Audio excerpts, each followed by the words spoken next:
Welcome to another episode of We Know Texas Vino. Will's here, but he has handed over this session to us ladies. He may regret that decision a little later this evening. So if you don't know me, I'm Amy Nemick. I am a wine writer, an entrepreneur, a burgeoning winemaker. In fact, last week I bottled my first commercial wine, which will be available later this year. It's not from Texas. Don't hate on me for that. I had to take advantage of the opportunity I had, which was to make 2 barrels of Merlot in Napa in 2023. So keep an eye out for that later on in the year. And I want to thank our board for Women for Wine Sense. We kind of pulled together this event very quickly, and we've had a great turnout thanks to all of you. And all of our funds from this event are going directly to the Kerr County Flood Relief Fund. So thank you guys for supporting and helping in a small way. These fine ladies all come to us with different backgrounds, different levels of experience, different places they've trained, different careers they had before they came into wine. So we want to just kick this off by letting each of you gals just introduce yourself briefly. Tell us who you are, what winery you are representing tonight, or both, or all three, if that should be the case. And tell us kind of just when did you get into wine? Like how many years ago or what year did you first dip your toe into the winemaking world? So start us off.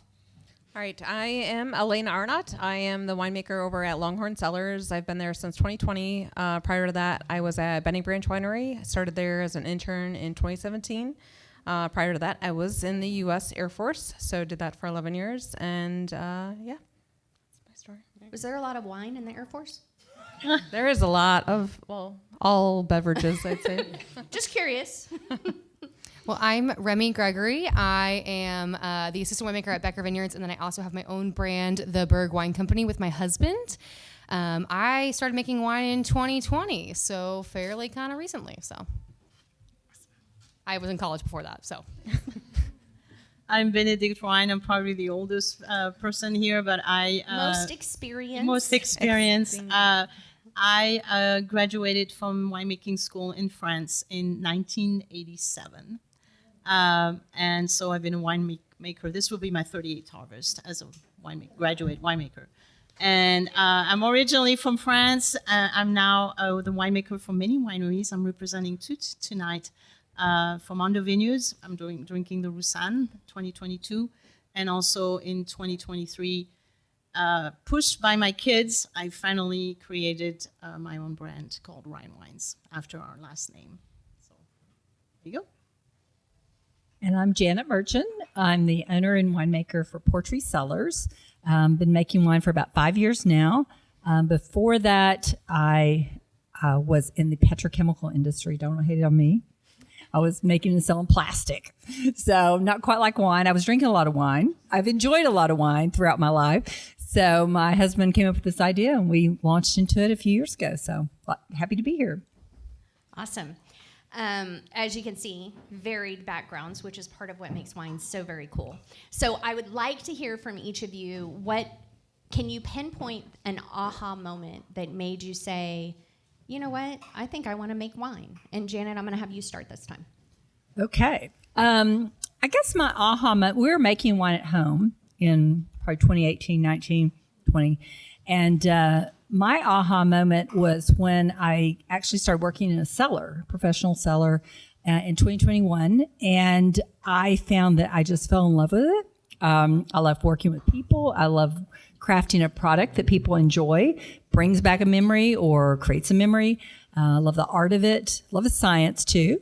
And yeah, I love working with my hands. So it was just kind of I never knew what this was like until I'd been there and done it, and then I was like all in. You either love it or hate it right off the bat, right? Yes, you can all yes, to that. And I loved it. So I'm going to build on Janet's story. I actually, I think it was your first day, I believe, at Rivenberg Wines, where she was working in the incubator system, and I arrived with Shara Mills. With the grapes that had been picked from Rustic Spur, and we were delivering them to John. And Janet was so cute. She had a notebook and a pen. and she was going to walk around and write down all of the things that she needed to know Yes. about making wine. She Yes. was going to write it all down. Yes. And John was like, I need your hands. I need both of Yes. them, and I need you to pick that up and take it over there. Yes. And she's like, but I was going to write down what I was supposed to do. Yes. So it was a really good learning because it was like you're like in the deep end, You have treading to water, be- trying to make it all happen. But yeah, by the end of that season, I was teaching other people how to do stuff. So I learned a lot. So yeah, it was a lot of fun. Benny, tell us a little bit about your aha moment. Well, it was kind of a long process, and I was explaining earlier this. In France, you get kind of channeled through education at an early age, whether you're science. And I've always loved science in school, so I naturally geared towards science after school, after high school. So after 2 years, then I knew I liked anything to do with agriculture, especially vines and forest. So those were two options. And then I also like traveling. I like food. And so winemaking kind of encompassed all those passions for me. And so I went full head on winemaking. So I would say my aha moment was 1984 when I made the decision to go to winemaking school. And I loved it. And there you go. 38 years later. And speaking of school, one of the popular resources we have in the Hill Country or in Texas is the Texas Tech program. I'm sure we're going to get to that, but I wanted to just plug Benedict is teaching one of the classes this coming fall. Yes. What's really good about the certificate program, which was what I did, is I didn't have to fully go back to college. Like I didn't have to worry about transcripts and all those things that happened in the 90s.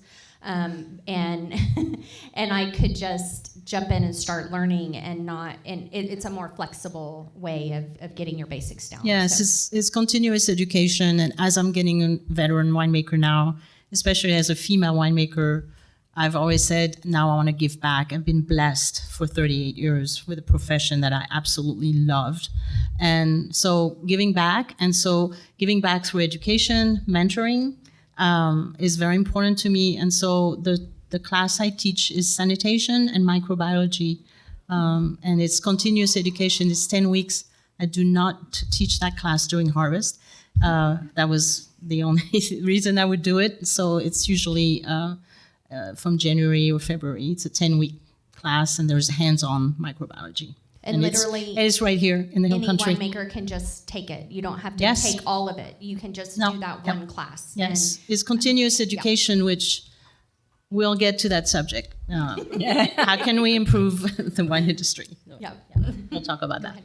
Well, let me tell you, Benny is a great teacher and great at sanitation. But I was talking this earlier. I don't know if I have an aha moment. I just knew I loved science, similar to Benny, and I didn't want to be I don't know, in my age group, when you went into sciences like biology or chemistry, you were like destined to be a doctor or a dentist, and there was no middle ground at a lot of universities, especially the ones that I was attending. And so I didn't find wine until I was in my last semester of college. I double majored, and so I had to take an extra semester right before the pandemic, mind you. And I was just kind of bored and taking like American history and like the freshman level classes just to get my degree. And I started working at a winery in Driftwood at Dukeman, and I just loved it. I thought it was everything. I thought it was so cool to do history and art and science. And I knew I wanted to be in the Hill Country because I'm from here, and I just wanted to be immersed in the industry with all these people around you. And so I moved out here after I graduated, and I got a job at William Chris, and I just bullied Tony until he let me in the cellar, and that's kind of my aha moment.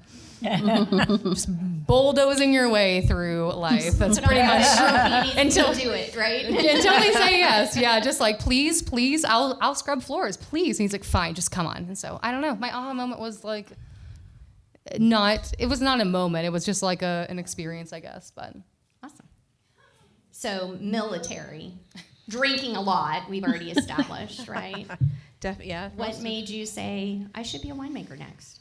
Well, I was living in California at the time that I was deciding to get out of the military. So it was probably my 9 or 8 years in. I still had to do 2 more years in the service to pay back my master's degree, and I was still going to have GI Bill left over. So I was like, well, what can I do with that? And my first degree was in genetics. So there's a lot of genetics in vines, viticulture side of everything. And so I got really interested just, touring around California and seeing the different vineyards. I really loved that atmosphere and loved the visiting wineries. And so I looked into it. I knew I was going to move to Texas after I got out of the service. I had to do one more job in Louisiana for 2 years. And then my ex-husband and I, we were going to end up in Texas. So Texas Tech has a degree program. I already had a degree. I could do a second degree in 2 years, and so decided to go back for viticulture and enology, and just kind of took it from there. I just never really looked back. I started the internship at Benning Branch by knocking on their door several times, emailing, not getting responses back, and physically just going to the tasting room. And I went trying to get an answer back from their GM at the time, and the owner actually showed up at the tasting room when I was there. And I was like, oh, well, I was trying to get an internship here, and he kind of hired me on the spot, or he had me come the next Monday to interview again. But so kind of, never really looked back after that, and was planning to leave Texas after my divorce, but then I kind of got invigorated to stay in wine, and to give it my all, and to probably going to start my own brand at some point too this next year. So. Woohoo! Yeah.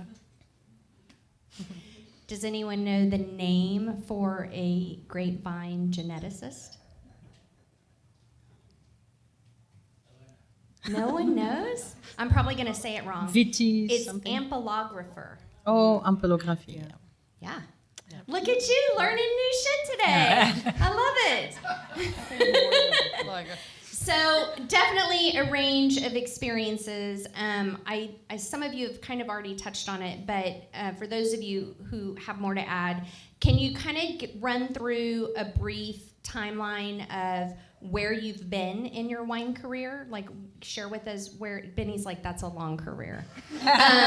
Share with us where you've worked, so we might be able to connect our personal experiences to some of the brands you've represented over time. Go for it.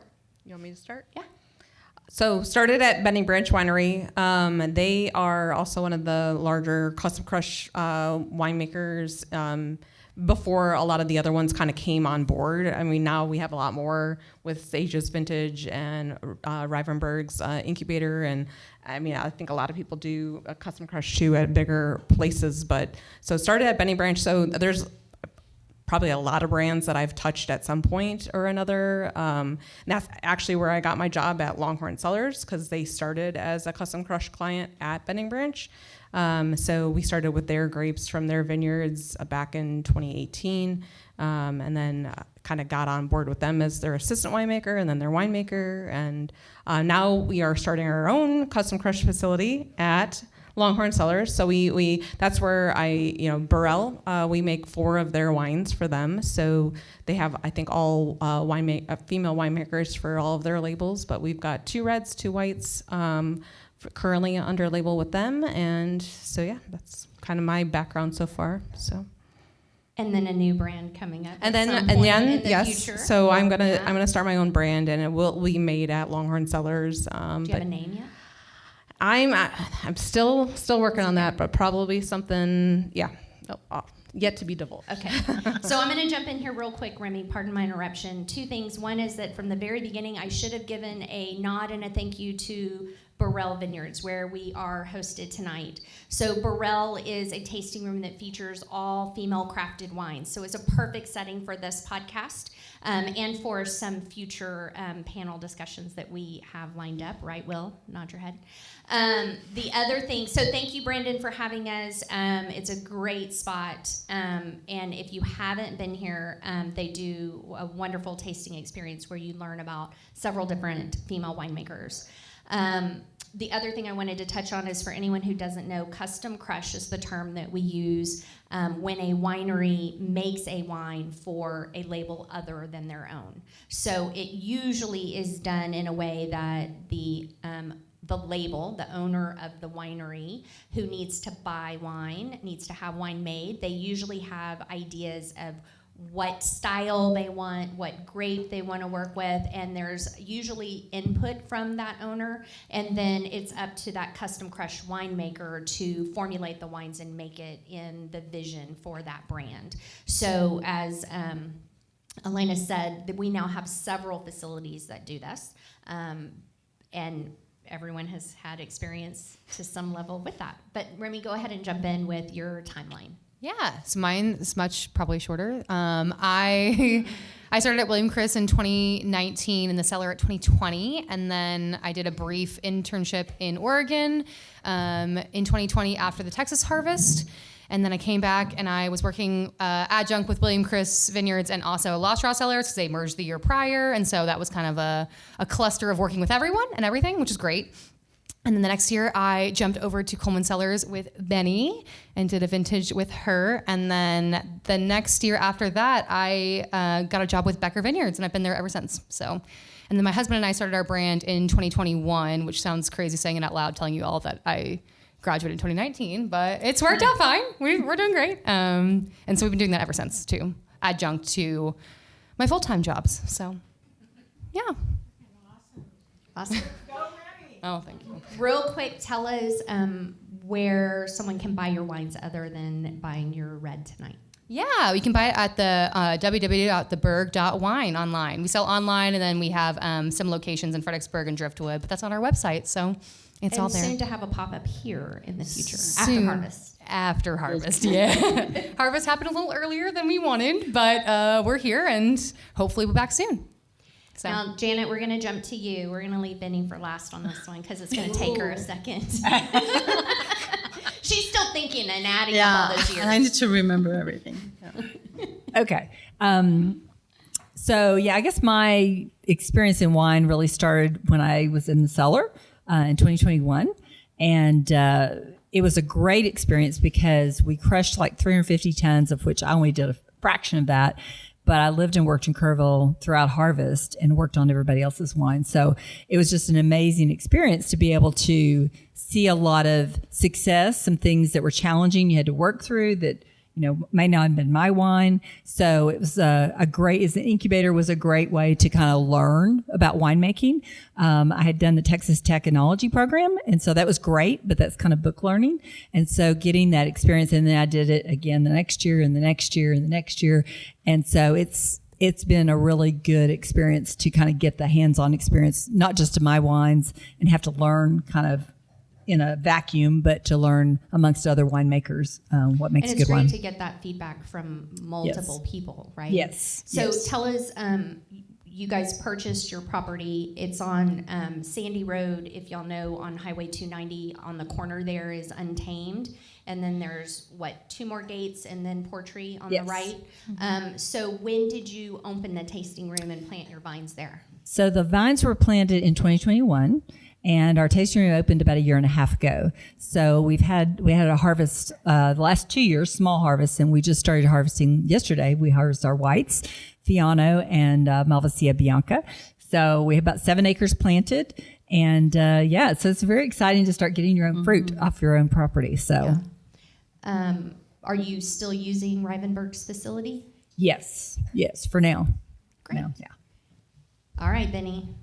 Oh, gosh. Okay, so I was an intern in France. So I grew up in France, so I did 2 internships in France. One very famous company called Établissement Jean-Pierre Moix. They own Chateau Pétrus. So if you're familiar, I had the privilege of sleeping above the cellar of Chateau Pétrus. That's where they would put all the interns, which was awesome. So that's my claim to fame. After that, I did an internship in Champagne. In the Cave Co-op, so I learned a little bit about that. And then I traveled to New Zealand, so my traveling passion was fulfilled.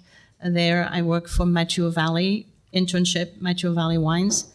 Came back. I did a little bit of interim working in England for a wine importer, Berkman Wine Cellar in London, very famous importer of French wine. So I was there for 2 years, but I missed touching grapes. So applied for jobs, and you have to thank Ravenswood Winery for importing me to United States on an H-1B visa in 1991. So I was with Ravenswood for 10 years. And in 2002, my husband and our little family decided to move to Texas. And there I developed a consulting business, which I still have, called Wine Country Consulting. Under that company, I was the winemaker for Delaney Vineyards, Saint Genevieve for 19 years. Do y'all remember Saint Genevieve? Yeah. So 2002 or 3 to 2019, 2003 to 2019 was the winemaker at Saint Genevieve. At the same time, I founded and was the winemaker for Coleman Wine Cellars. And then in 2023, I left Coleman, same time as Remy. Now I have 6 custom crush customer, and I'm going to name them because I want to recognize them. So Fomando, I'm drinking the Roussanne right now, is one of my customer in Fredericksburg. High Top Vineyards from High, Texas. I have 2 customers in Blanco, Rivière Blanc, Domaine de la Vigne, and I have a customer in Goldthwaite, Fire Oak Vineyards. And finally, I'm mentoring Gina Whitley, who owns, very similar to your name here, but the Whatleys, but so we always joke about that. We're very worried to mix you guys. But Gina Whitley, I'm mentoring her. She's the owner and winemaker of Whitley Vineyards in Montgomery, Texas. And finally, my own brand, Rhine Wines. So all those wines are made at Untamed Wine Estates. So that's the Crush Come Crush little insight. Yeah, I love it. There you go. Hope I didn't bore you with my entire career. Anyway, We love it. Yeah. Benny told me before that she got off the airplane with 2 suitcases and $100 or Yeah. $200. So when so Ravenswood brought me on an H-1B visa, and I flew from Marseille, which I'm from Aix-en-Provence, to San Francisco on August 10th, 1991, with 2 suitcases and $200. American dream. And honestly, I think that is also a testament to the wine industry is that people are here to help each other in a way that I haven't seen in other industries I've been involved in. And that's just an example. They took her in, she lived in the winemaker's home. Yes. Until I she lived could in find- Joel Peterson's house for 3 months until I had enough money to rent a house in Boys Hot Spring, if you're familiar with Sonoma. And then one of the employee who actually became my sister-in-law, but she said, "You can have my car." I said, "I need a stick car, a stick shift car. I can't do automatic. I'm French, I need a stick car." And she had an Audi, and she said, "You can have it, and I'll take it out of your paycheck every week for a year." Paid for my car. But everybody still was so drive stick? generous. No. No. Lazy Americans. Lazy American. Yeah. No, I don't anymore. But everybody was so generous when I finally got a house. The whole team at Ravenswood, they did a party for me, and everybody brought mugs, and they helped me just get settled. And I remember writing those letters to my parents saying, "This is amazing. Those people are incredible. They're so generous." So, That's awesome. and they still are, because we are doing it right now Yeah. for Kerrville. There you go. Absolutely, absolutely. So let's focus on Texas for just a minute. Can each of you give us an idea of some of your biggest challenges making wine here in the Hill Country? And Benny, I'll let you start. Oh, great. Mother Nature is our biggest challenge. We're experiencing it right now. We've had incredible, actually lower temperature, but also unexpected rainfalls. I've lived here for 20 years. I don't remember my gauge overflowing of water in a short. Do you guys? Have you? Okay. So that's a challenge. I think it helps us become better winemaker because we're learning how to deal with it. And so that would say that's our biggest challenge. Okay, so you just stole their answers because they were all going to say Mother Nature. So does So- anyone have a challenge other than that? Because Mother Nature is a challenge everywhere we grow wine, right? It is this year particularly challenging, which is again why we're raising money tonight for the flood relief, right? But the cooler temperatures this year mean it's harder for the grapes to get to full ripeness, so we may not have as bold of red wines as we've had in years past. But I can think of a few challenges, but let's see what else y'all come up with.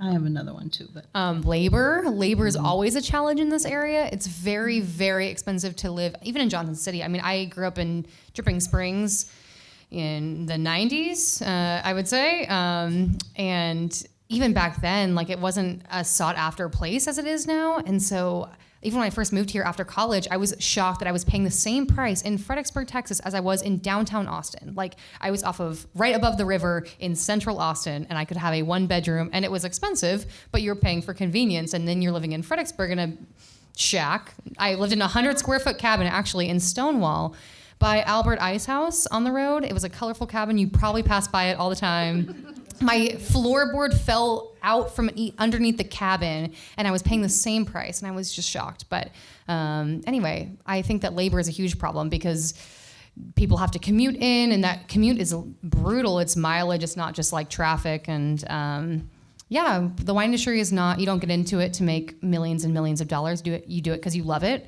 And I think that's maybe, besides Mother Nature, maybe our biggest problem of staffing our wineries and our vineyards. And can I tasting add rooms. to that?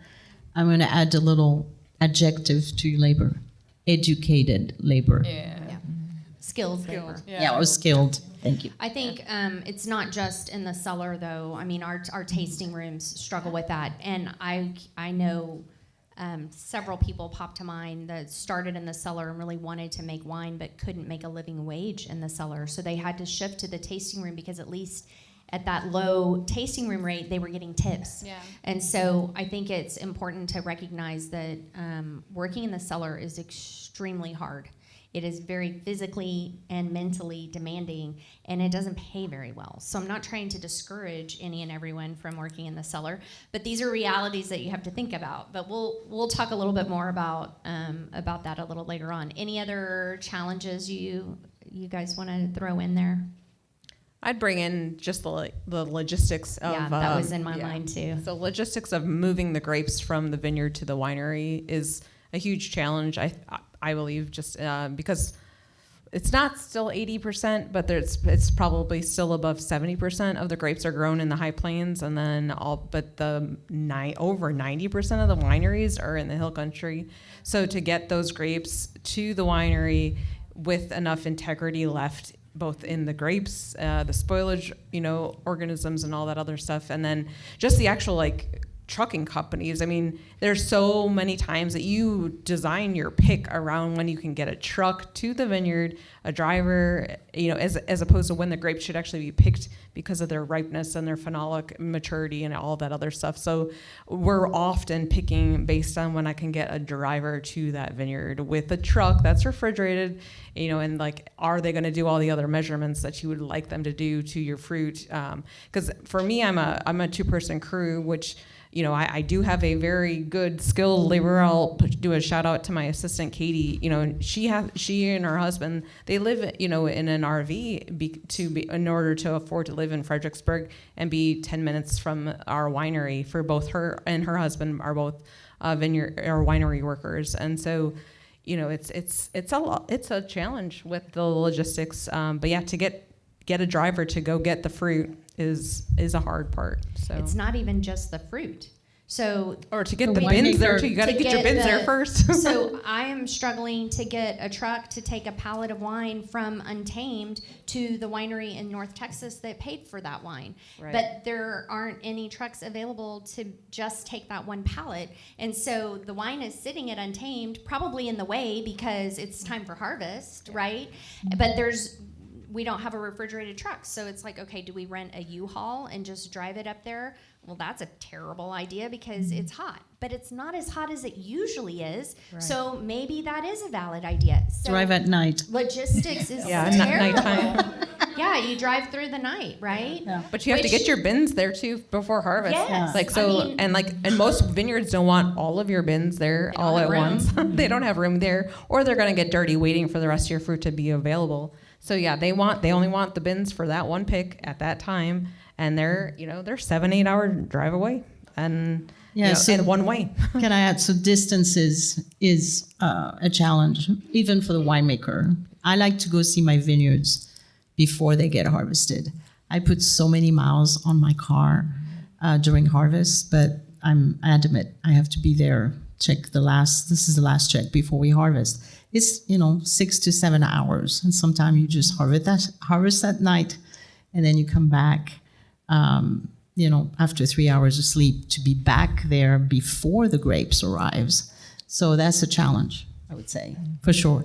I considered getting my pilot license, but somebody told me, don't do it because you're going to be so tired, So, That's true. But yeah, the distance is a challenge for sure in Texas. But your husband could do it. He could be your pilot. He has done many times.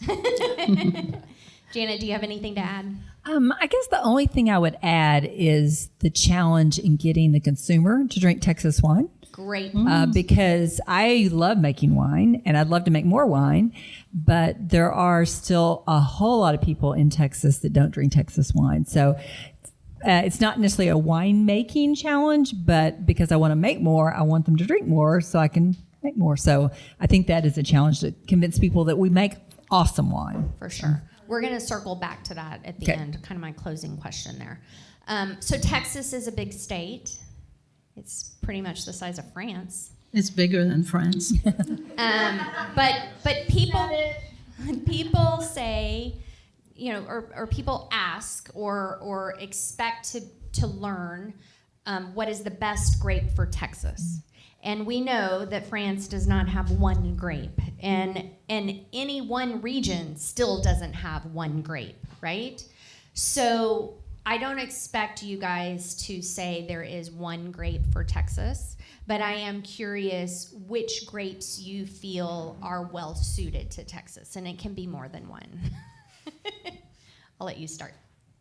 Oh, geez. Okay. I guess my flagship wine or grape that I will say to start with is Petit Verdot. I didn't start off back, when I first started making wine, it was not on my radar. I didn't really appreciate it. I didn't know much about it. But as the years went forward, it was one of the wines that I wanted to learn more about. I thought, hey, this could actually stand alone on its own. It's generally used for blending.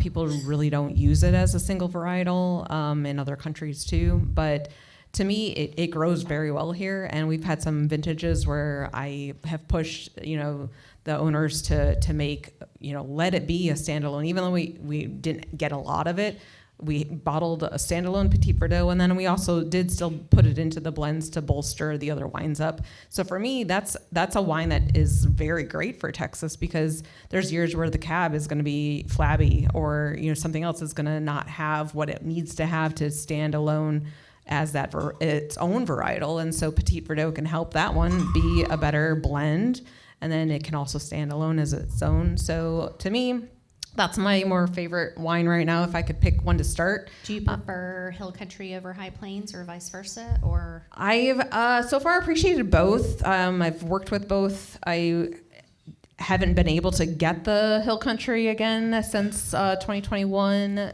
but that one is in actually the if you're drinking the cab blend, it's a Hill Country Petit Verdot in that. But then after that vintage, I switched more to High Plains Petit Verdot. So I like both, honestly. But yeah, I'm excited to see where it goes. Honestly, in the future, I would really like working with it, and I like what it does to a lot of blends and for itself. So. And to give a shout out to that, it's labeled as a Cab Sauv, but it's 75% Cab Sauv, and Yes. the remaining 25% is half Merlot and half Petit Verdot. Correct. So in my opinion, a lot of Texas Cab is much lighter bodied than what the average consumer. So this goes to the getting Texans to drink Texas wine, right? When people order a Cab from a Texas winery, they expect it to taste like California, because that's what they usually buy. And I think that you have hit hit on a solution, which is don't try to make one grape solve a problem, so to speak. Like, don't be afraid to blend a little in to use wine to fix wine. Use a different grape, make a blend that is going to give that consumer the experience of a California cab without it being from California. So kudos there. I love the wine. Well, thank you. Remy? I was actually just chatting with Will about this earlier today about wishes for the future, and I was talking about, like, when you go to Napa, you think of Napa Cab, and you go to Oregon, you think of Pinot, and I was hoping, like, in the future, like, AVAs would kind of designate of, like, not one grape. I think that's limiting, and our AVAs are too big at this point, honestly. But like, I would like to see it like more focused. And I mean, personally, I love Rhone varieties. I love Italian varieties, especially in the hill country. Grenache is kind of my grape that I love most dearly, even though vineyard managers absolutely loathe it and hate it in the hill country because it's so vigorous and it takes a lot of managing. But I think those make like the best wine grapes. So. And it's so versatile. I mean, you can make a rosé, you can make a red.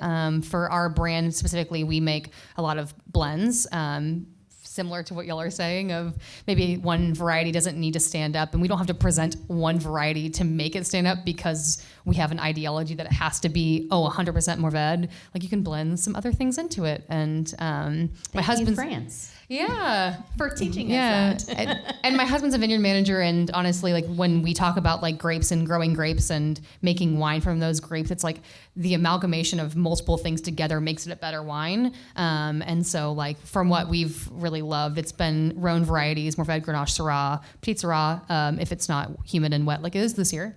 And then Italian varieties. I mean, they just grow so well, and so I think for a lot of time. This is probably speculative, and as a younger person in the industry, I feel like we've just been throwing spaghetti at the wall and seeing what sticks, and maybe it's time to like kind of focus in on what's actually willing to grow in our AVAs and regions, and maybe designate those places independently a little bit more. Maybe that would be beneficial, but... And I think that also leans into Janet's comment earlier about getting people to try Texas wine. If we're growing grapes that they don't really recognize by name anyway, then why are we trying to make a single varietal in the first place? Like, just make lovely, beautiful blends. And I know Benny agrees with this. I was just going to She's say the that. blending queen, in my opinion. Yeah. But I think that's something that our wineries, our owners, and our winemakers could really think about is give it a fanciful name, but make it a stellar wine that is in a certain style that consumer can relate to. So we're not growing a lot of Pinot Noir in Texas. We aren't really good at that grape. But the Pinot Noir drinker is looking for a certain style, lighter bodied, some earthiness, a little fruitiness. So make something that's going to lean into that style, call it something else, but then train your tasting room to pour that wine for the Pinot drinker, right? Mm-hmm. Yeah, I think it's just confusing, especially like as we talk about, I don't know if y'all have ever been to a conference recently with wine or beverage in general of talking about how Gen Z does not drink wine. I don't think that's true at all, they honestly. Do. As a Gen Z person, we do drink wine. But I think it's really confusing for consumers when I talk to people that are relatively my age and they're like, well, what do you grow out there? I'm like, well, we grow Italian, Spanish, French. Like, we grow so many different things, and not to say that all those things can't grow, but I feel like we are so young in our age of designating where things actually grow that it's so hard for people to tangibly be like, oh, I love like Tempranillo from this place, or I love like Grenache from this place. It's so confusing. So I don't know. I don't know what the solution is. I'm just offering problems to this whole group. Leave it to Remy. Yeah, why not? That's what I do. I'm like, here's a problem. Let's all fix it. I don't know, but I love it. Vinny, do you have an opinion about? You probably forgot the question by now. Yeah. Well, favorite. Which grapes are conducive to growing well? Okay. Here. So coming back, I wanted to just say, as a winemaker, we have the responsibility to produce a wine that's going to end up in the bottle that's enjoyable. And so that's our job. So the whole process to nurture, whether it's sometime we find a gem of a variety that stand alone from this particular vineyard. And in that case, yes, you bottle it as a single variety. We're drinking one tonight from Fumando Roussanne, gem on its own, no need to blend. But most of the time, you do need to do blending, just like Elena was saying, adding a little Petit Verdot, a little Merlot into a Cabernet Sauvignon is going to make the wine far more enjoyable and balanced and superior.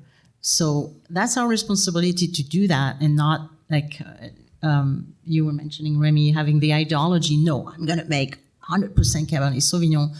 And you still know that you can improve this wine by adding a little Merlot and a little Petit Verdot and sometimes a little Malbec and a little Cap Franc. So why not? The French did it. We're not reinventing the wheel. So I think, like you mentioned, Amy, this is a big state. I love Bordeaux variety. They're always very close to my heart. I love Mediterranean varieties. I think they grow very well in Texas. If I have to pick, I've just discovered in the past 3 years that Aglianico, which is an Italian variety, and Picpoul Blanc have incredible chemistry that is going to make the winemaker's job a lot easier because they're able to maintain the balance of acidity, which is a struggle in Texas. So I would say, a little hint, if you're a young winemaker and you want to start and you're worried about messing up, start with those variety. You already have 90% chance to make a really good wine with it. And Petit Verdot too, by the way, High Plains. I agree with you. It could take so much beating. I've seen so many vineyards, Petit Verdot vineyards, that look awful and they still make good wine. So that's another one. Yeah. So. And I will throw in that I have a source for a couple of tons of Yes. Hill Country Picpoul Blanc. So if any burgeoning winemakers in the crowd here want to make a little wine this year, I can connect you. Yes, Formando Vineyard. Thank you for you, because that's how I discovered Aglianico and Picpoul. And Aglianico, if you guys haven't already thought of it this way, that is a grape that is a really good substitute for the person looking for a Napa Cab. To me, it really has the fruit and the structure that people are looking or expecting from a California Cab. Not the same grape at all, but it's a good alternative when someone comes in the tasting room. So, anything to add, Janet? What do you have in the vineyard? We have Mourvèdre, which I would say is probably the farmer's favorite vine to grow. It grows upright. It's very tamed. We have a little Aglianico, a little Malvasia Bianca, Tannat Fiano, and Touriga Nacional. My favorite, it's really hard because I love Italian varietals. I love all the Med. I love Touriga. I love Tempranillo. But I'm going to be a little counter to what they said. I love single varietals. When you have a grape that can hold its own and go all the way to the bottle, I think it's a great way to educate consumers as to what that grape tastes like, and it came from a place and a time. So I have a lot of single varietals in my portfolio. I have a few blends, but I really love single varietals. Fiano is also near and dear to my heart. It's not grown widely in the Hill Country or in the High Plains. Or in the world? Or in the world. And so I guess it's counter to Remy's, we should just focus, But we just fell in love with it and tried to figure out what to plant in the vineyard. And I've got several vintages of it. Now I'm going to have an estate Fiano. So I really like that. I know it's very nuanced, compared to Cabernet or something else like that, but it's a fun one for us. And Fiano's a light, crisp Italian white. Yes. variety, Yes. being grown very little in Texas.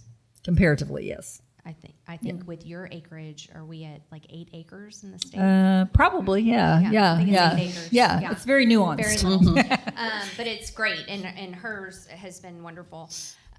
Okay, so I told you guys when you registered, it said online that it was going to run till 7:30, but we're at 7:30. Are y'all ready to call it quits, or do we keep? I got a few more. Okay, you ladies good? Okay. So I want to know the most rewarding part of your job. What is we need some wine up here, Brandon. If you don't mind refilling the glasses, what's the consensus? Do we want Roussanne? Do we want the Rosé?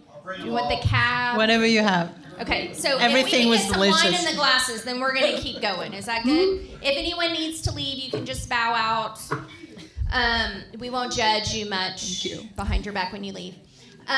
Cliche. Women talking too long. I know, right? My husband was like, "There's no way you're gonna be home by 8." He's like, "I'll expect you around 10." Like, okay, babe.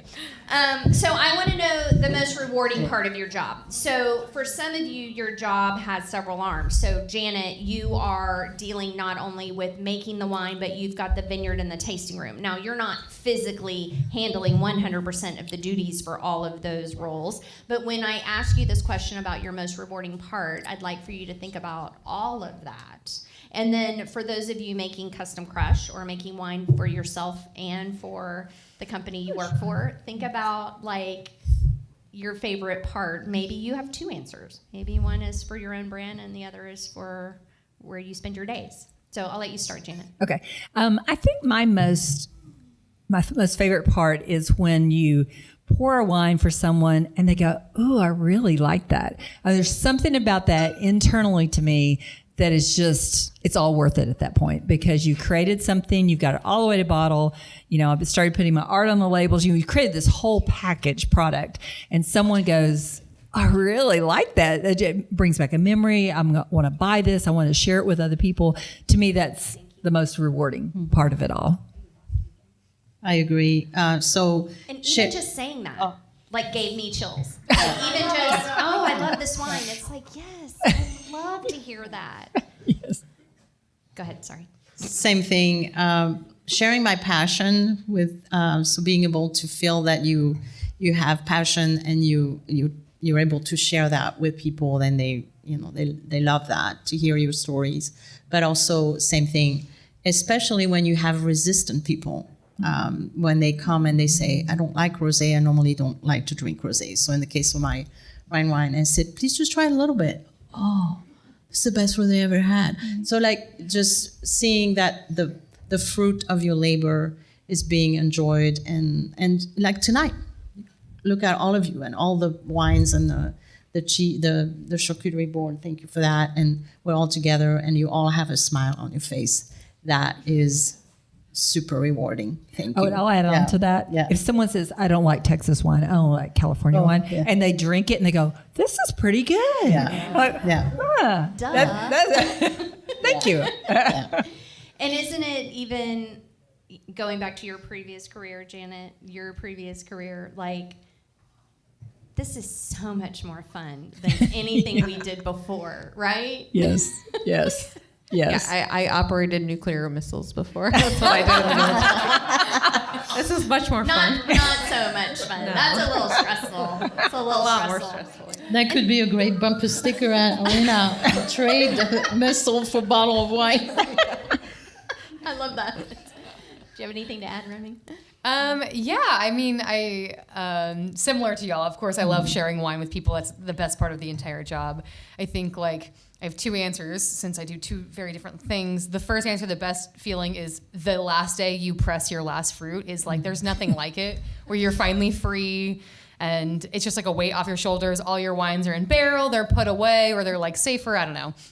The best feeling. And then more recently, over the last couple years at Becker, I just have a great team with me, and getting to shout out to Benny and all the other people that I've worked for in this career so far, but like, they're so, the mentorship that they gave me was so fantastic. And like, the amount of times we sat at Benny's house, in front of her house after running labs all day and just drinking a glass of wine and hanging out. But I really want to like carry that on with people that I work with. And it's obviously very weird because I work with people that are like 20 years older than me. But like, You can mentor up. yeah, but it's about like just making everyone involved. And I played competitive tennis my whole life, and it's an individual sport, but you're still collectively playing as a team when you play at a certain level. And so I just like always want to make it a sport, a competition. But I really love like getting to like, when I finally get to like train someone or work with someone for many, many months. And I've been training this one gentleman that I work with, and he's just like, his father has a GI Bill he's passing on to him, and he's like, "I'm gonna go back to school for winemaking. Like, where should I go?" And I was like,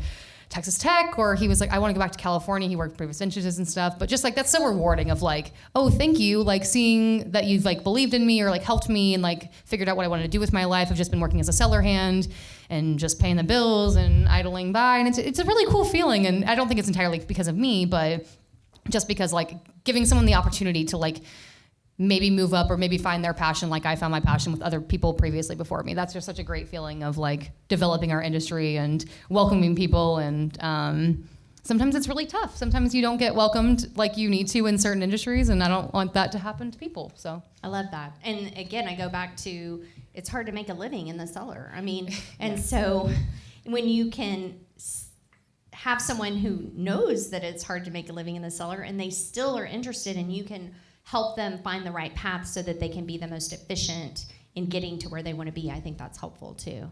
So what I'm hearing here is that these ladies might be available to help mentor anyone with interest in wine. I'm just throwing that out there. Anything to add, Elena? No, I mean, I think for sure the whole aha moment when someone else like drinks your wine and just like is like wow to buy it, you know, like, because we have a lot of winemaker or wine club members that come in every week, and then a new release comes out and they're just shocked by something, and so or just a complete stranger too. I've had I'll sit in the tasting room on occasion and incognito, and on occasion the tasting room stewards will tell people that I'm the winemaker, and they'll this last week I had like 3 people come up and talk to me. Like, one, they got engaged at our winery a year prior. One, they're like, they love our wine. There's the whole reason they come back to Texas to drink wines from here. So that is always, like everyone else has said, it's great when someone appreciates your wine. It's an art, you know, like someone says they look at your art and they love it, so you're going to appreciate that. I would also say, similar to the mentorship that Remy was talking about, I really appreciate with Custom Crush clients being able to like bring them into the fold on the whole process. You know, I haven't been in this for very long. I mean, it's been, I guess, since 2017, so going on 9 years now, but winemakers are notoriously bad at math. Well, I guess so. This will be my ninth vintage. So, 17 was my first vintage. So this is my Just ninth memory, not math. We have to be good at math. This will be my ninth I mean, I've vintage. taught a couple people, and they said, if you don't like math, you cannot be a winemaker. I promise you. Especially when you have to move from gallons to liters to grams to pounds to. You have to be good in math. There are apps but for we that. have bad memories. I agree with that. Remember the good things. Yeah. But no, this is ninth vintage, so you have to include 17. Okay. So, and we already started, so it's the ninth vintage. But no, just mentoring people that are coming into the industry and into the business, and because you get people that come in from all avenues that they come from all aspects of life and from all starting points, and so people come in with no knowledge at all or quite a bit of knowledge, and to try to like help them get to their dream of like getting their business going and helping them with that. I mean, that's the whole It is. like purpose of Custom Crush, and for you, for those of you who are involved in that, I mean, being able to help people, like you said, realize their dream, or Right. and to not just say do this for me, but to bring them in and help educate them so that they can make smarter business decisions moving forward. I think that's helpful too. So you guys have talked about how good it feels when people drink your wine and love it, right? So in 2021, I had my first official cellar job with Michael Barton at Hilmy Cellars. He let me come bug them every day for that harvest, and that was coinciding with me starting the Texas Tech certificate program. And it was hugely beneficial for me to be hands-on as I started the classes, because like you said, Janet, you start the classes, but it's all hard to grasp what it means if you aren't getting your hands dirty. And so the following January at Texas Hill Country Winery Symposium, if you've been, you know. If you haven't been, there's one night where everyone just brings wine, and it's on this long table, like to the length of this room. And there's 200, 300 bottles, and everyone just helps themselves and just taste stuff, and hopefully you're pouring or spitting, but not always. And I had this little Montepulciano that I made in the cellar with Michael, and I had no label, it's not for sale, and I put it on the table just to see, and I stood back a little ways, and these ladies came up and they're pouring wine, and this one lady says, "Oh my God, this wine is terrible, it's the worst thing I've ever put in my mouth." And I'm sitting there like clutching my heart, and I'm like, oh my God, like why am I doing this? I sold my business to learn winemaking and I suck at it. And okay, my first time, right? They move out of the way and my bottle is still full, and it was the bottle next to mine that they poured out. But oh my, like, it was a funny moment, but also like, I don't know if I'm ready to be ridiculed. But I bring it up because of it feels so good when people love your wine, but it feels so bad when they don't. But it also makes me think of what funny winemaking event, like have you had something in your winemaking career that just cracks you up, that is like, I can't believe this happened? Anything jump out? Like to me, that was really freaking funny because I was really upset for like 10 seconds. I mean, I'll go. Well, me and Janet were at the state fair this year pouring our wines from the Texas Monthly competition that they had. And, you know, me and my husband are feeling so good. We're like, oh, small brand, this is great. And the way they had us organized at the state fair pouring our wines after they gave you the award was like kind of in this like half circle, really congested tables. And they don't have it.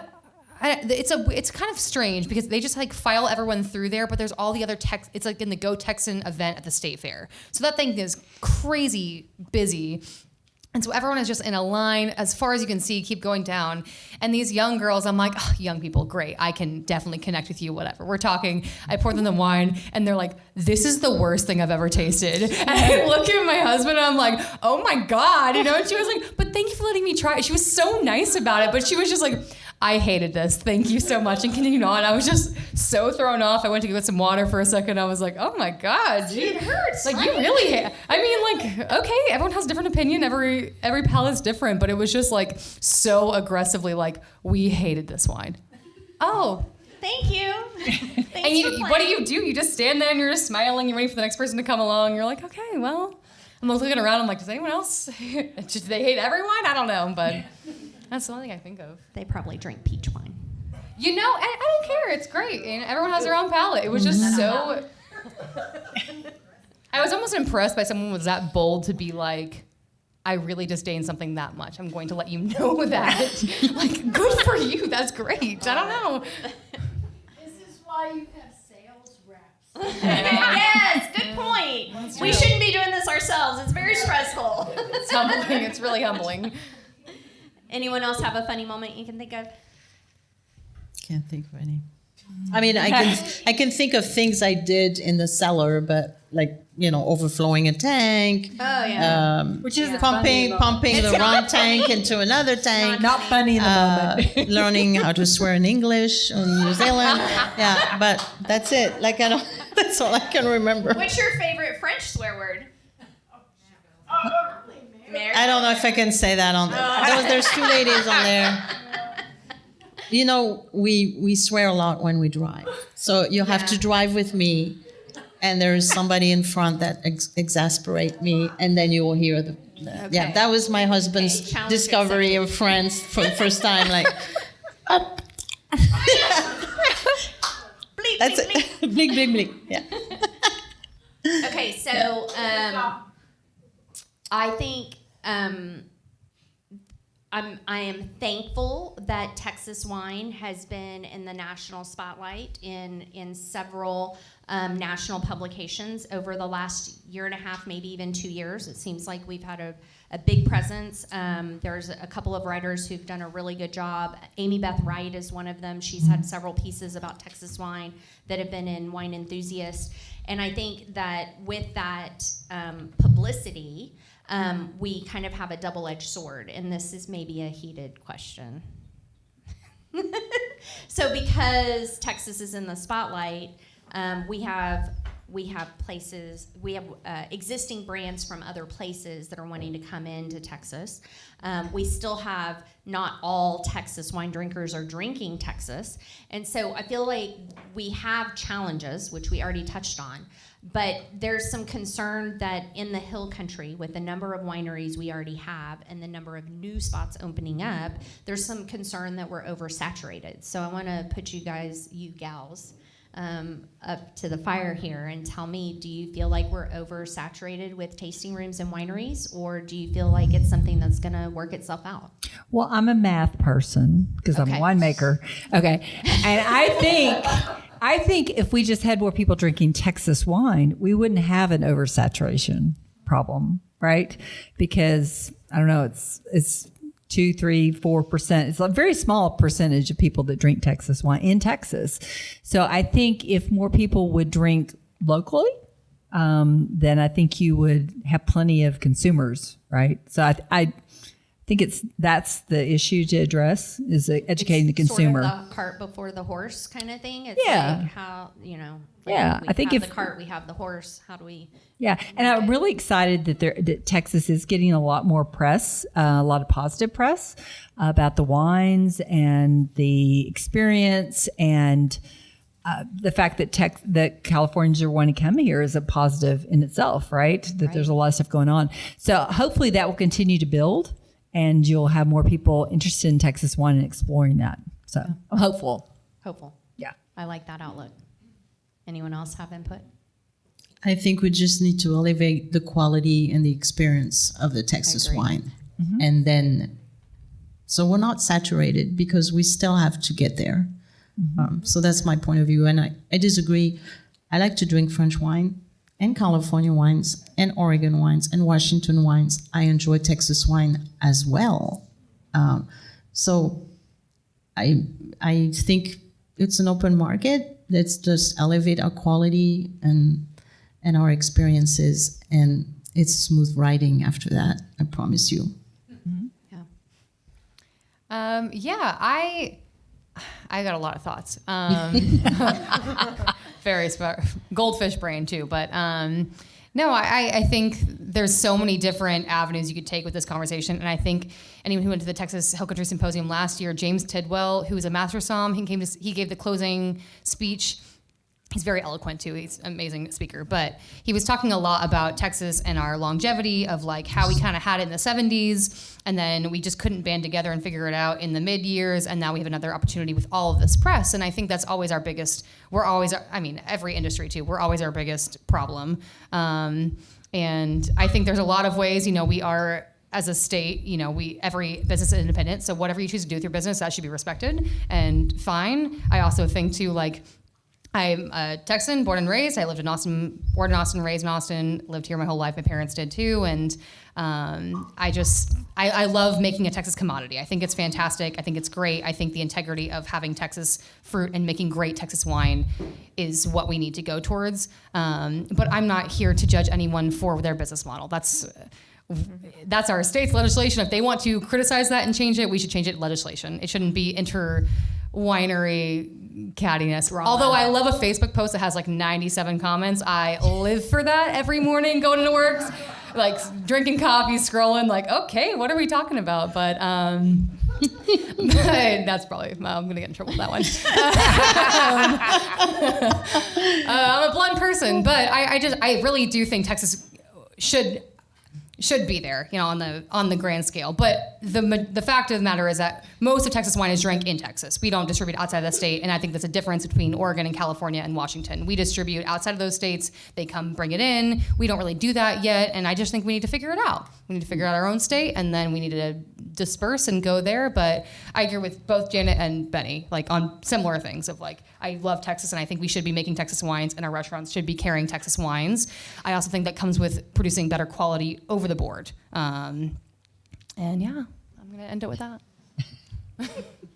Before I get myself into more trouble. Foot in mouth, always. Anything to add, Elena? I can tell you that Texas wine has traveled to France with me in my suitcase, and everybody loved them. Roussanne, and so yeah, it's easy. If the wine is good, you can do it. You can show it off. When we go, I've worked in California the last 3 harvests because I had opportunities, not because I was opposed to working in Texas, but no one could pay me.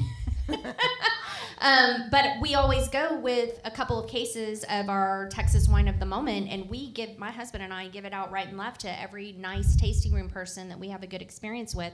And they're like, what? Texas makes wine? And we're handing out bottles? Yeah.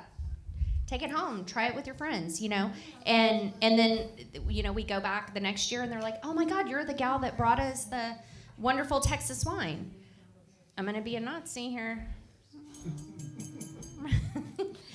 Do you have anything to add?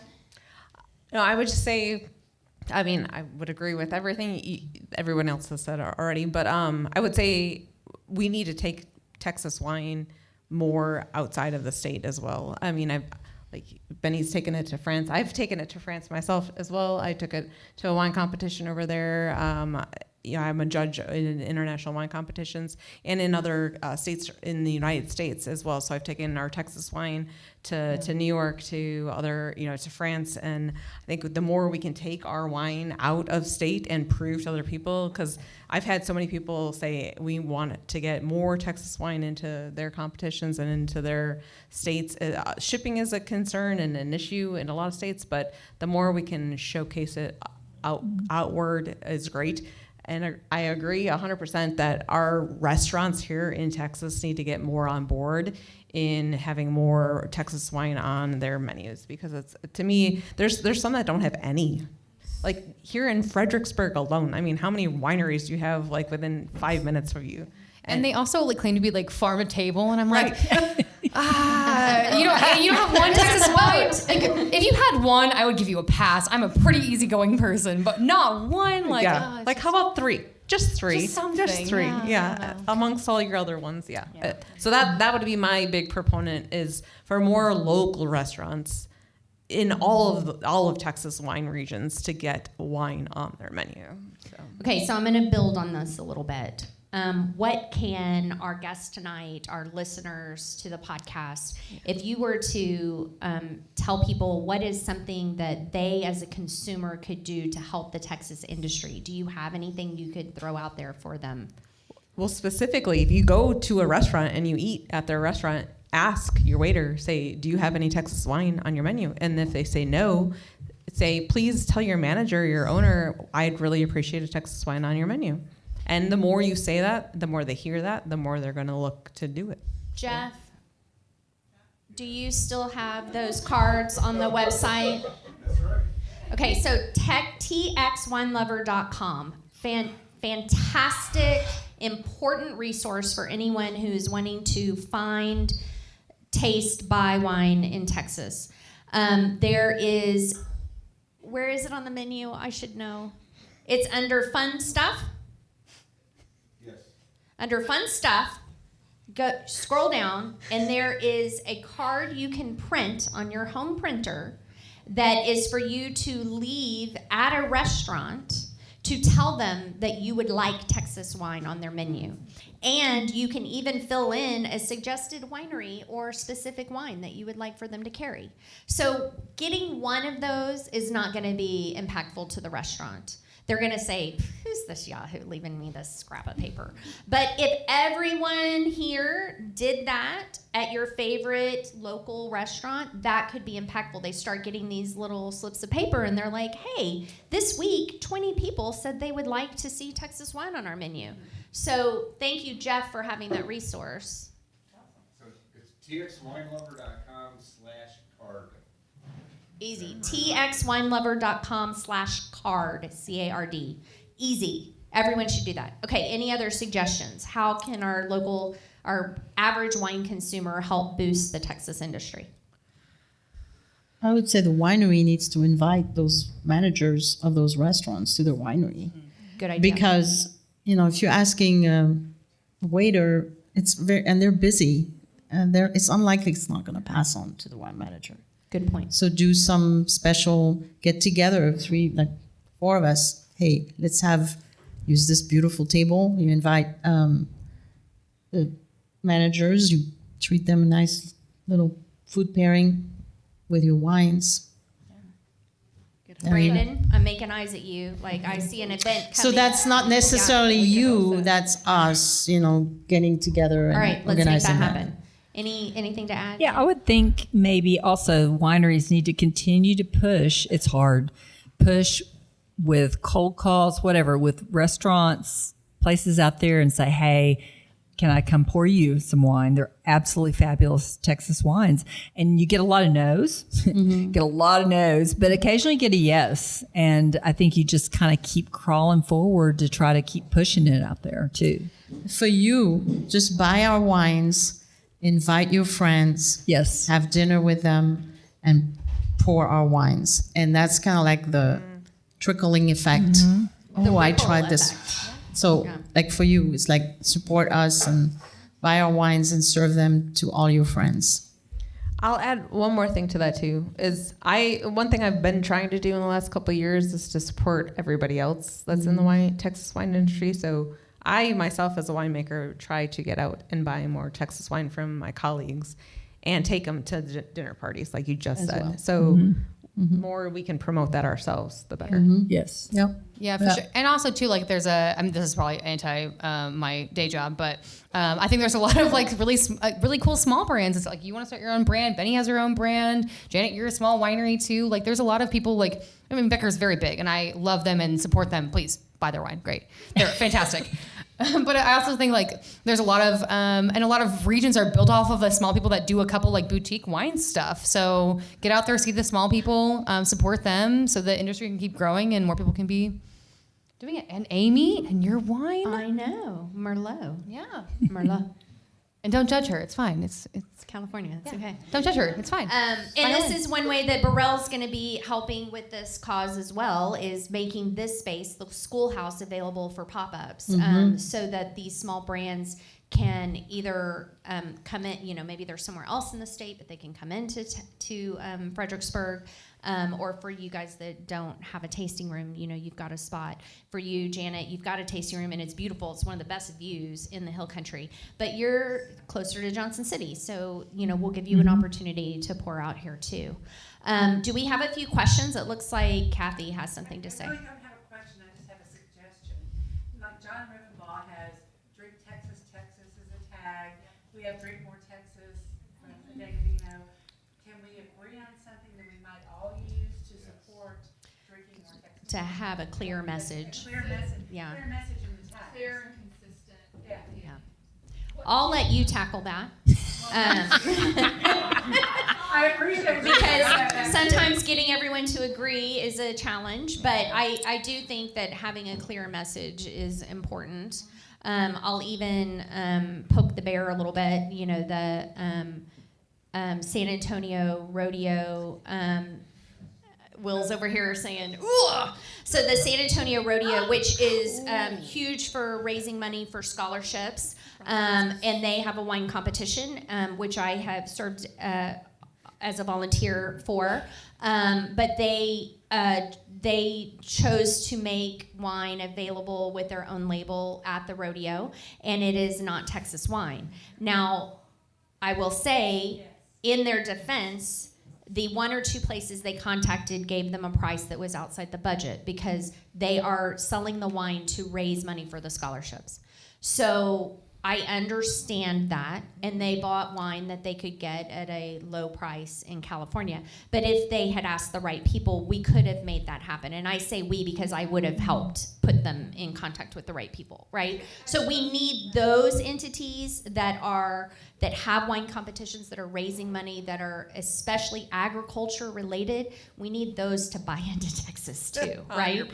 So if anyone has any ideas of how to make that happen, I think that would be impactful. I was told it was because they are an international wine company. And they are. That's yeah, it not is okay. international. But they we are. stand up in international wine competitions all over the world. Absolutely. Absolutely. Any other questions from the, Melissa? If there was one hurdle in front of you that you could wish away, what would it be? Money. Money, time, labor. Need more money. Money, time, and Mic labor. drop. Session over. Yeah. Sorry, that was Yeah. the opportunity was there. I'll leave anyway. Yeah. Sorry. Anything else come to mind? Just money, time, and labor, I think, are the big three. Yeah. Money. Working for free. Is any of it legislation? To ship out of state, yes. Ship out of state is huge with legislation, yeah. Yeah. Yeah. Any other questions from the peanut gallery out here? No, go ahead. I was curious for those of us in here who may be young and broke, looking to divulge into the wine industry. What are you guys' opinions on investing money on the front end to get an education and some kind of certificate versus trying to throw yourself in an actual mentor or apprentice, whether that be paid or not? Can I jump in first? Sure. The first, and you guys are going to agree with this wholeheartedly. You first need to just put yourself in a position where you can work in a cellar for a harvest. It might be unpaid, it might be very little money, but you have to get your hands dirty and see what's really entailed because it is not romantic. I mean, we all love wine passionately and we feel like it's important in our day-to-day lives, right? But it is hard physical labor. You can make one little mistake that costs the winery A lot tens of money. thousands of dollars. You have to see it firsthand. Just jumping in and taking the classes is not enough, and it could be wasting money because you could get to the end of that and then go to work for someone and be like, "What the heck did I do?" So I think you gals would all agree with me. It's most important to get out there and try it first. I want to interject. So yes, so I'm going to tell you what I told my son when he told me he wanted to be a winemaker. I said, first, you do what Amy said. You go and work in the cellar everywhere. So he did France because he's French, so he was able to work in a winery in France. French. He's part French, yes. He's American too. But then New Zealand, then Oregon, then Texas. And after 3 years, he said, I love this still. And then I said, then go get educated, please. So you need both. But I would start with the hands-on, for sure. But then you need the education, please, please, please. And that's one of our challenges in Texas is Yes. that there are a lot of winemakers that have just learned hands-on and they haven't learned the science. Because when you learn hands-on, you learn from a winemaker. So you may learn from me, or you may learn from Jeanette, you may learn from Remy. We may have different styles. So you need to absorb all that and create your own style, but you also need the education, please. I'm begging you to do that. Yeah. But do it after the hands-on, after you sweated and suffered so hard, working long hours, and you still love it, then go get educated.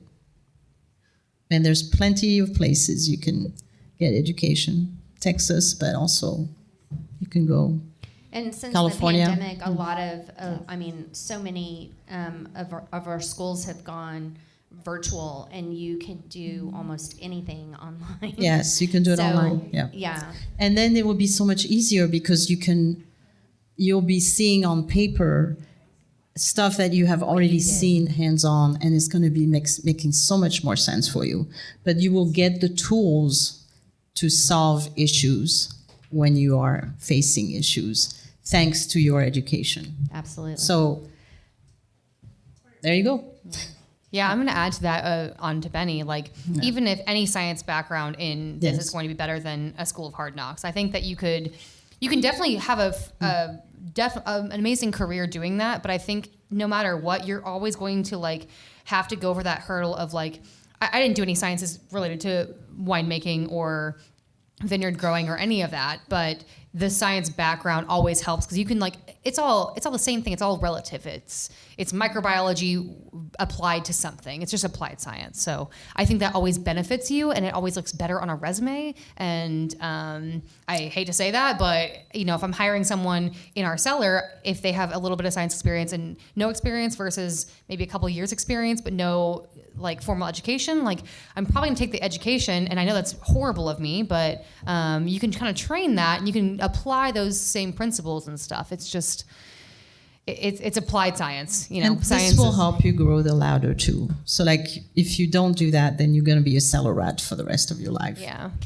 Which could be fun. Absolutely. Which means it'll be hard to pay your bills. Some people love it, Thank God, we have but But if you want to go the ladder and become a winemaker, then I definitely would recommend you also get the knowledge, Absolutely. because I use it all the time. You know, after 38 years, I still use it. So, yes, as well. Yeah. Do you have something, Tyler? So what fruit do you ladies like working with the most? Hill Country or High Plains? Corny gets skewered. I know. There's for different reasons. There is. So Hill Country for logistics. I mean, like you get your fruit within like 30 minutes of it being picked, and like you can start your day is much better managed. High Plains fruit. I mean, the whole logistics we talked about earlier. I mean, you don't know if your driver's going to have to take a nap on the drive down because he's been up for 24 hours or not, when that fruit's actually going to arrive at your door. So for that purposes alone, logistically, Hill Country. But I think it's bivarietal for whether you like it Hill Country or High Plains better. There's some that hands down grow better in Hill Country, even if you have to wait for it. And, you know, same, I think, for... Well, I think quantity too. I mean, going to the High Plains, you can get a much larger quantity of something that you're wanting to get, maybe than in Hill Country. So that's you have to plan for it logistically, but it's bivarietal though. And different terroir. Remember, Yes. you need to have all your colors on your palette when you do your painting. So it's, I mean, Both yeah. are good. And diversification. So diversity, Yeah, So, diversity. and then so there's you need to pick your vineyards. You know, it's establishing relationship, and once you find a good gem, you culture that relationship. And there's some beautiful vineyards in the High Plains, and there's also some beautiful vineyards in the Hill Country. Hill Country is a little younger too, so, but there's still a lot of land where we can plant vineyards. We haven't even capped to, you know. We're That's one of the discovering all those little encouraging micro terroir in the Hill Country that are amazing. Yeah. So.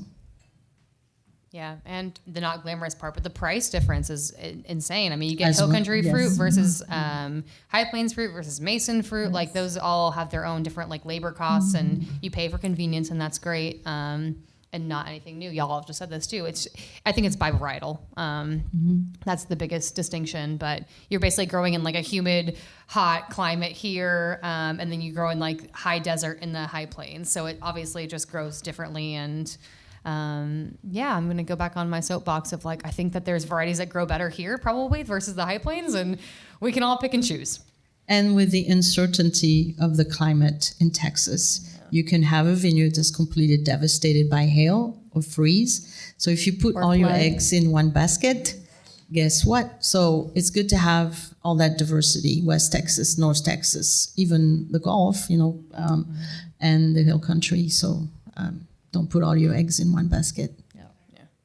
Amen. Any other questions before we wrap up? You guys are awesome.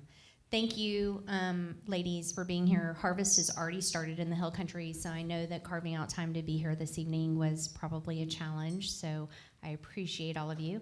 Thank you for donating your wines so that the purchases tonight could go to the flood relief. I want to ask if anyone has any announcements. Do you have new releases? Do you have special events coming up? Anything you want to share with the group? Longhorn has a new steakhouse. So Longhorn Cellars on their property. It's Wrangler's Primer and Barn is open Thursdays through Sunday for lunch and dinner. They close in between lunch and dinner, but excellent food there. That's the main place too. You can get access to our library wines. So outside of the tasting room. So that's. I recommend the Texas dip, which is like a French dip, and the Merlot. Just saying. But yeah, that's my. All right. But yeah. What was that? The new wine label. Oh yes, so that we have 2 wines that are made specifically for the restaurant that are the Wrangler's wine label. So we got. Do you have anything? Yeah, I'm going to shout out Becker is celebrating their 30th year anniversary this year. So every month of this whole year, we have had a party or some sort of celebration and stuff. And in the next few months, we're having our big 30th year anniversary party. We made a sparkling wine last year that we're releasing, which is super fun and stressful for people who had to make it. unnamed. And yeah, there's a lot going on there. Just 30 years. 30 years. I love to point out that the winery is older than me every time I can. Wow. Every time. So 30 years. Yeah, it's amazing. It's incredible to see the library selection of wines from like before I was even born or a thought, and just like it's history. You know, it's amazing. And so yeah, come celebrate. Dr. Becker has thrown out some crazy wines from like 2001, 1986. Wow, awesome. And yeah, they're fun. They're fun finds. Not some of them are not all Texas. Don't hate us. It's a different time back then. Benny knows. Yep. You could not get all Texas fruit for a lot of our wines, but it's still a fun event. We have one every month, so check it out on our website. Yeah, and me, I just like Amy, bought all my Rhine Wines Cabernet Sauvignon 2023, Newsom Vineyard, one of the oldest vineyard in Texas, 35-year-old vines. Older than Becker. So it's aging in the Older than bottle. Remy. I probably won't release until September, but so that's my news. I don't have a tasting room. You can purchase my wine on my website, Rhine Wines. Cuvée Wine Bar is in Fredericksburg is also carrying it, as well as Ocotillo.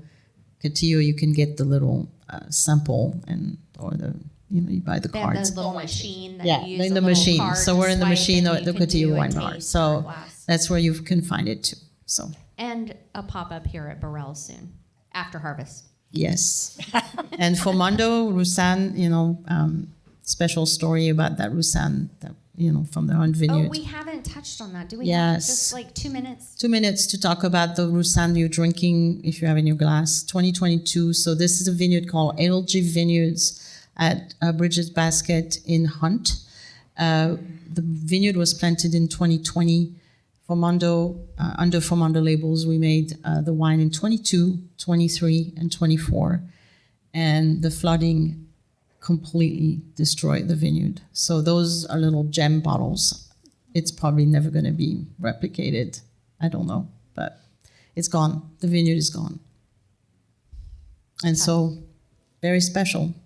I need to get a case because I think wow. we can make that happen. Yeah. Janet, do you have anything to? Well, we've got a lot of events coming up this fall. We do a lot of food and wine pairing events, and so getting a lot of things on the schedule now. So watch our website. I guess the most recently bottled wine was my Triga Nacional from Phillips Vineyard 22. I'm really excited about it. So I'm going to release it at the next club party in September. It's this deep, dark, bold Triga Nacional. And so we've got Triga planted in our vineyard. So we're going to hopefully get a good harvest this year, and love Triga. So that's one that's on the horizon. I also have a Triga Nacional Rosé, which I released in the spring, which is also very fun. It's a very different kind of rosé. It's very deep and bold and got different notes on it. A lot of blue and dark fruits. So I'm excited. I have way too many wines, but variety is the spice of life, right? I love it. Here at Burrell, we have a few events coming up.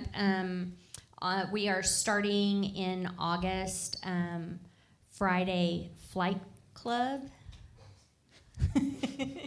So we will have classes on Friday night that will be largely based on wine education for a particular grape or a region. And then I am establishing an industry class, trying to help folks that are working in tasting rooms to try to better represent Texas wine. And those, I think we're aiming for Mondays. So anyone who is working in a tasting room and is available on a Monday to come sit here and talk to me, we can kind of create that class to fill the void where people feel like they need a little help. So keep those things in mind here for Burrell Vineyards. And then for We Know Texas Vino, this episode will be airing in 2 weeks. So for those of you who are here live, for those of you who are listening to it online, it's already released, obviously. And we want to be sure to thank our sponsors, Texas Wine Lover, which we talked about earlier, txwinelover.com, Old Vine Texas, and High Camp Flask. And this is something I just saw for the first time today. It is a flask to put your bottle of wine in. It holds a full bottle. It is stainless steel, and it has a cup on the top and the bottom that encapsulate it. Open it. I'm sorry. And it is it controls the temperature. So it's a fun product and something really great for the wine lover in your life if you were looking for a gift. I didn't know we were going to do a demo. PVC now. Elena, it looks like a missile. Does this remind anyone of your previous career in the military? Thank you guys for being here with us tonight. Thank you to our listeners. Thanks to Will for letting me come out and play and curse on your podcast. And thank you, ladies, for being here, carving out the time, and donating your wines tonight. So cheers, y'all. Cheers.